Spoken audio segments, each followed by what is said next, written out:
এই মহিলার পা হঠাৎ মচকে গেল, আর সে একটুও ভাবতে পারেনি যে যারা তার সঙ্গে ছিল তারাই এত নির্মমভাবে তাকে সেখানেই ফেলে চলে যাবে। কিন্তু তারা গাড়ি নিয়ে চলে যেতেই মহিলা বিন্দুমাত্র কষ্ট না পেয়ে উঠে দাঁড়াল।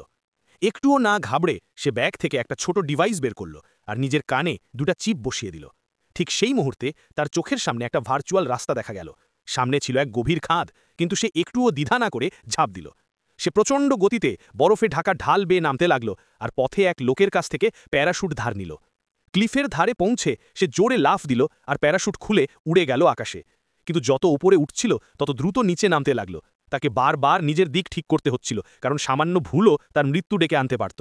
হঠাৎ সামনে একগুচ্ছ বিল্ডিং এসে পথ আটকে দিল। সে এক ছাদের ওপর ভর করে সেটাকে স্প্রিং বোর্ডের মতো ব্যবহার করল এবং কোনো মতে পার হয়ে গেল। শ্বাস নেওয়ার সুযোগও পায়নি।